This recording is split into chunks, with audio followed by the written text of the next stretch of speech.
The infamous locked box introduced in FNaF 4 planned to be open in the Halloween update, but for story reasons was ultimately never opened. But what was in it? Memories? Happiest day? A robot child? The pieces put together? Maybe the real locked box is the friends you made along the way? But probably not.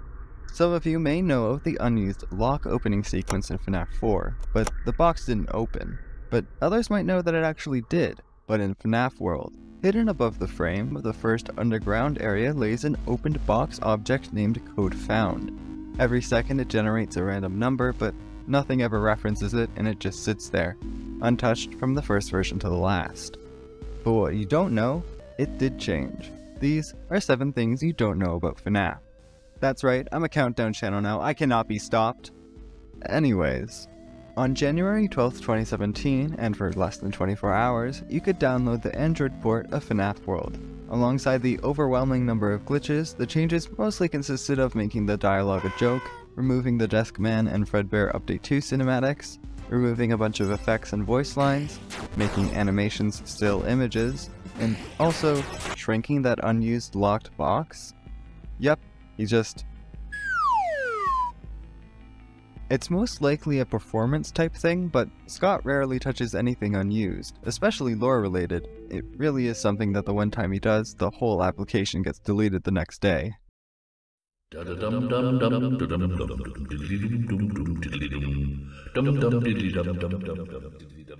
Five Nights at Freddy's the original had a great deal of care put into crafting its ambience and soundscape, the Toreador March music box being particularly infamous. Obviously most commonly known as the song that's played when running out of power, it will also play when Freddy is in the kitchen. The sample is 1 minute and a second long, but it doesn't loop, at least upon first inspection. It actually does, after 5 minutes. Freddy has to fail 99 movement opportunities across those 5 minutes for us to even hear a couple seconds of the encore. Assuming you don't have cams open when he tries to move, which actually does force fail his movements, on night 3 you only have around a 0.6 chance for this to happen, 0.3 on night 4, and it's not happening by chance on any other night.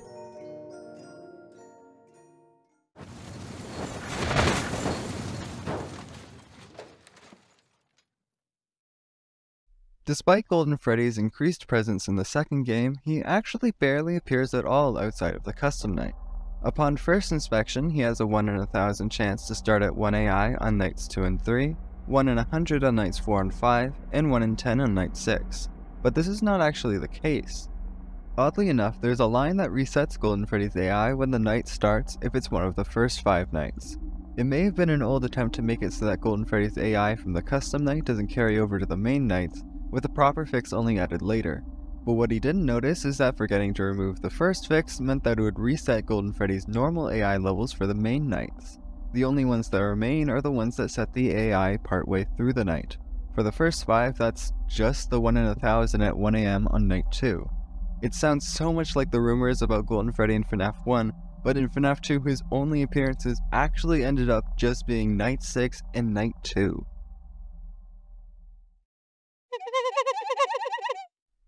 Pizzeria Simulator had a wide variety of changes in its patches, and one of the most odd and obscure is in the patch right before he fixed salvages.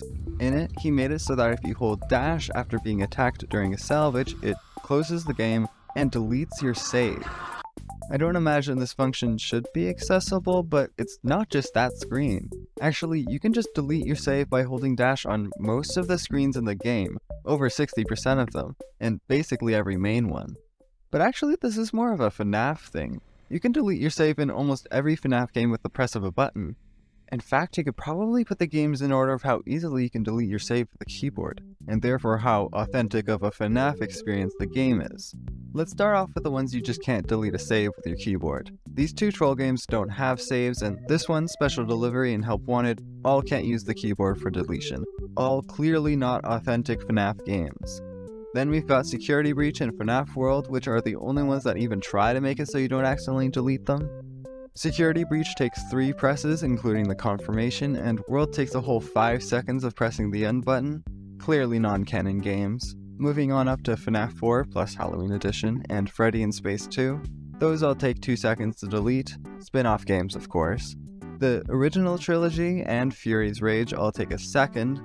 obviously each of those are mainline games. I split Pizzeria Simulator into its own section, just because you can delete it basically wherever you want. And Ultimate Custom Night only takes half a second, which is kinda crazy. And now we're at the definitive Five Nights at Freddy's experience. Sister Location and Sister Location Mature Edition. Both of them will instantly delete your save upon pressing the button. Just instantly gone. And there's nothing more FNaF than that, really. Number 5. Fan Animatronic. Just kidding, we're talking about the mobile ports again. After the Click Team mobile remasters, they are as close as possible to the PC versions of their respective games. However, before Click Team updated them, there were many obvious differences, including in FNaF 1. Rather than an almost 9-minute night on PC, it was only 4 minutes and 25 seconds. That sounds like it'd be a lot easier, but obviously the difficulty was scaled up to compensate.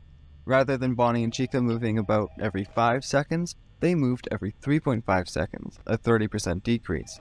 And Foxy and Freddy moved every 5 and 3 seconds on PC, but mobile halved that. Power usage was doubled and passive power drain was also around 30% higher.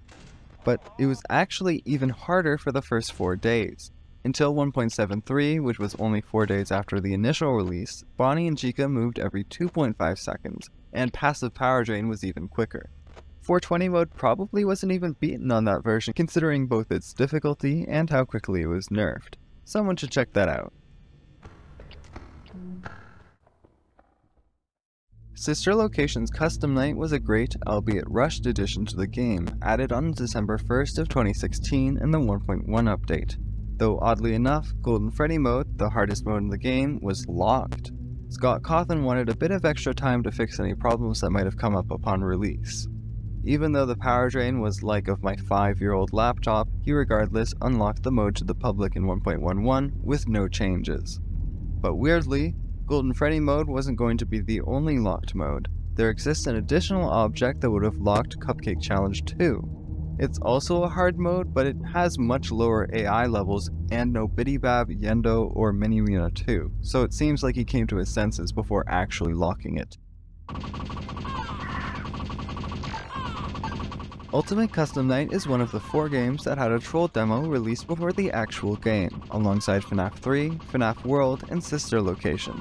Despite just being a reskin of his 1989 game Doofus the Dinosaur, it did contain the genuine character select screen for version 1.01. Because the troll demo released 6 days prior to the official release, there are actually some differences within the character select screen.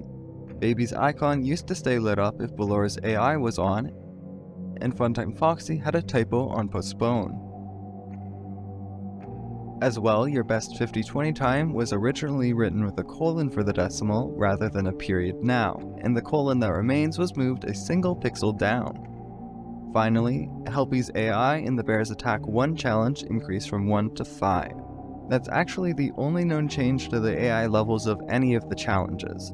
The troll demo also didn't have a 1 in 10,000 chance to play the track I from Old Man Consequence's Easter egg on the character select screen, but that may have been removed for spoilers. And that's everything.